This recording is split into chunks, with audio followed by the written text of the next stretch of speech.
वंदे मातरम।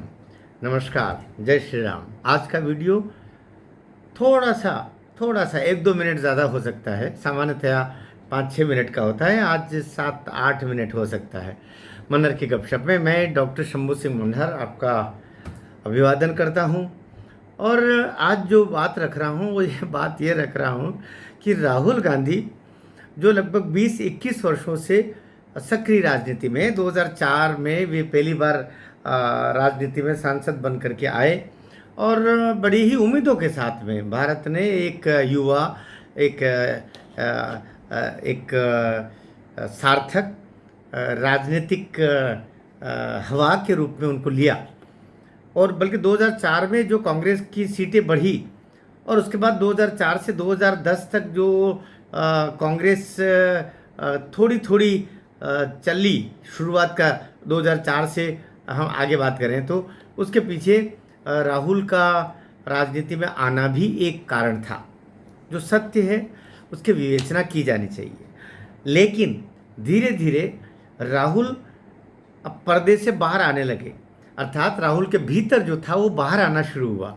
जैसे ही बाहर आना शुरू हुआ कि उनका पहला धमाका हुआ, इधर आप आलू डालिए उधर से सोना निकलेगा, वहाँ से शुरुआत हुई। एक विदूषक की एंट्री हुई जो एक इनोसेंट यूथ था, that was an innocent youth when he entered in the politics. लेकिन बाद में उसका आलू से सोना, इनका जो इधर आलू डालें सोना, वहाँ से लोगों ने मजाक उड़ाना शुरू किया। उसके बाद में तो प्रकारांतर से होता गया।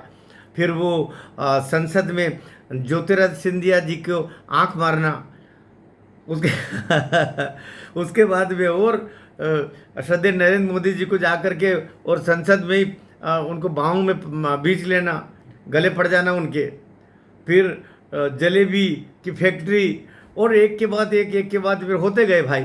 तो विदूषक विदूषक विदूषक विदूषक के रूप में एक युवा नेता से एक प्रौढ़ नेता तक आते आते वे विदूषक की भूमिका में चलते रहे। वो अपनी बहन को, प्रियंका वाड्रा को, सार्वजनिक रूप से उनके गालों को ऐसे ऐसे करना, उनको पप्पी लगाना, ये जो हरकतें थी, ये लोगों ने कहा कि ये भाई बहुत, उसका इसलिए पप्पू नाम पड़ा, क्या क्या उनको बोलते रहे। और एक विदूषक की भूमिका, एक हास्य कलाकार की भूमिका में वो रहे। धीरे धीरे वहाँ तक तो कोई तकलीफ नहीं थी, चलो ठीक है, मनोरंजन का एक माध्यम बना और राजनीति में ऐसे कलाकार की आवश्यकता थी, हो गए। बाद में उनका भीतरी रूप जो एक विदूषक के बाद में एक खलनायक का रूप होता भाई, वो आना शुरू हुआ जब उनके द्वारा जवाहरलाल नेहरू विश्वविद्यालय JNU में जाकर भारत तेरे टुकड़े होंगे इंशाअल्लाह कहने वाले उन तथाकथित देशद्रोहियों के साथ में खड़े हो जाना।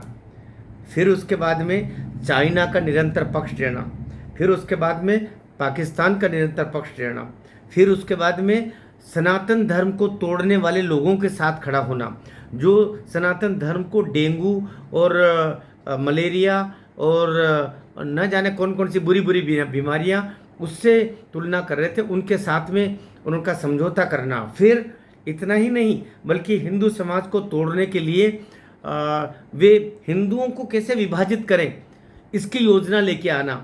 उनकी योजना के तहत ही ये योजना तो उनकी हिंदुओं को तोड़ने के लिए जातिगत जनगणना थी। ये बात अलग है कि मोदी ने उसका जो फॉर्मेट बनाया है वो उसका ठीक उल्टा होगा, बल्कि हिंदू उससे और एकजुट होगा। तो ये करते करते अब धीरे धीरे एक को जो खलनायक का रूप होता है, कोरोना के समय याद कीजिएगा, कोरोना के समय उन्होंने बोला था कि 20 लाख करोड़ का ऋण मत दो, 20 लाख करोड़ सीधे जनता को बांट दो, अर्थात कंगाल हो जाए हमारा खजाना खाली हो जाए, हमारी दशा दुर्दशा में बदल जाए। तो एक युवा देखते देखते युवा से प्रौढ़ हुआ और प्रौढ़ से वह अब प्रौढ़तर होकर के एक वृद्ध नेता की तरफ बढ़ रहा है। 55 वर्ष अवस्था, 60 वर्ष के को छूने वाले हैं वो, 58-60 के बीच में, ये एक वृद्ध अवस्था की होती है। 58 साल में तो हरियाणा में सेवानिवृत्ति हो जाती है। तो अब वो युवा नेतृत्व का जो जोश और युवा नेता, वो सब बातें तो खत्म हो गई। आपके भीतर क्या था वो पता चल गया, आपको यहाँ क्या है वो पता चल गया, और आप चाहते क्या हो ये पता चल गया। तीनों चीज़ें स्पष्ट हो गई। अर्थात राहुल गांधी का जो हृदय है, उस हृदय के भीतर भारतवर्ष न होकर के इटली है, अमेरिका है, चाइना है, पाकिस्तान है, देशद्रोही है, न जाने कौन कौन लोग सीने में छुपाए हुए हैं वो।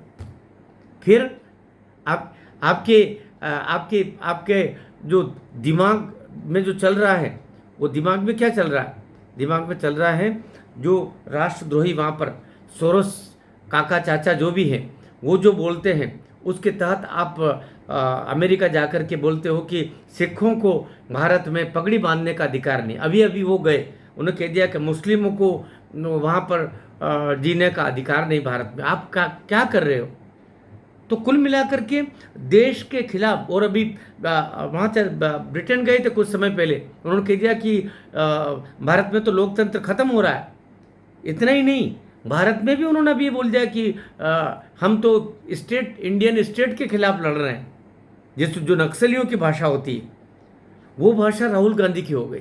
तो कुल मिलाकर के वो एक विदूषक से एक खलनायक की भूमिका में उनको पता ही नहीं चला और आ गए, और जनता जैसे एक विदूषक के रूप में उनको स्वीकार कर चुकी थी। दुख की बात यह है अब खलनायक के रूप में भी उनको स्वीकार कर चुकी है। ये दुख की बात है। नायकत्व से खलनायक तक की यात्रा जो राहुल जी ने की है वो बहुत दुखद है। भगवान किसी भी व्यक्ति के किस्मत में ये नहीं लिखे कि उसको राष्ट्रद्रोही का तमगा मिल जाए, समाजद्रोही का तमगा मिल जाए, लेकिन ये तमगा मिला है, दुख की बात है। और अब ये तमगा और परिवर्तित होकर के अंतर्राष्ट्रीय स्तर पर गिरोहबंदी के रूप में जा रहा है।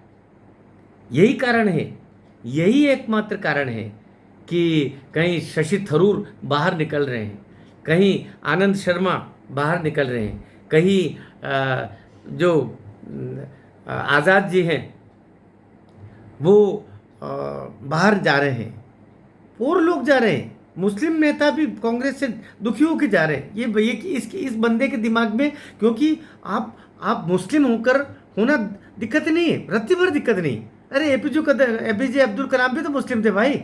आप देश प्रेमी हो तो आपके लिए देश कुर्बान होता है। अभी हम ओवैसी जी को देख रहे हैं, मैं जी शब्द लगा रहा हूँ, किस तरीके से सारे हिंदू लड़के भी, सारे लोग उनके पीछे पागल है भाई।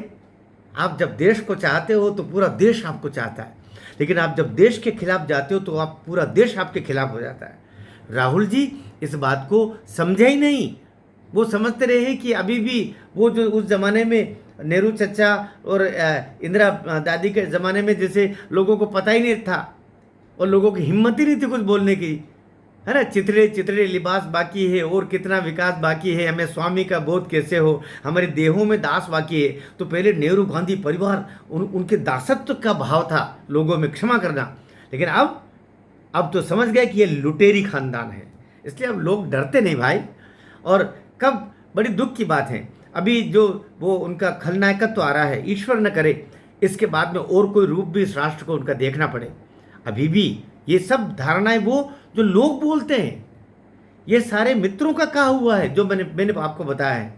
मेरे शुभचिंतक जो राहुल के भी शुभचिंतक है वो तक बोलते हैं कि क्या हो गया। अब ये एक लड़का जो आया था 20-21 साल 22 साल का, ये आकर के और वृद्धावस्था में जा रहा है, और लेकिन अब ये आकंठ देशद्रोह की तरफ जा रहा है। ईश्वर इसको सद्बुद्धि दे, सदमार्ग दिखाए, वरना ये राष्ट्र उसको छोड़ने वाला नहीं है। मैं एक बात और कहना चाहता हूँ, आखिर में कहना चाह रहा हूँ, मोदी जी से कहना चाह रहा हूँ, अमित शाह से कहना चाह रहा हूँ, देश की न्यायपालिका से कहना चाह रहा हूँ। जब सांसदों और विधायकों के केस 2 साल में संपन्न होकर के निर्णय देने का आपने कानून बना रखा है, उसके इनके लिए स्पेशल कोर्ट बने हुए हैं, तो ये जो केस, जितने भी केस चल रहे हैं राहुल गांधी और सोनिया गांधी के ऊपर, उनको 2 साल से ज़्यादा आप जमानत पर कैसे रखे हुए हो। चाहे नेशनल हेराल्ड का केस हो, न जाने कितने केस है, कितने वर्षों से चल रहे हैं, जबकि 2 साल में आपको निर्णय देना है, फिर उनको क्यों टांगे टांगे देश के बाहर सड़कों पर खुलेआम क्यों घूम रहे हैं? सवाल है, जवाब शायद देश के न्यायपालिका को देना पड़ेगा, मोदी जी को देना पड़ेगा, अमित शाह जी को देना पड़ेगा, क्योंकि सवाल तो बनता है। जवाब भी हमको चाहिए। भारत माता की जय।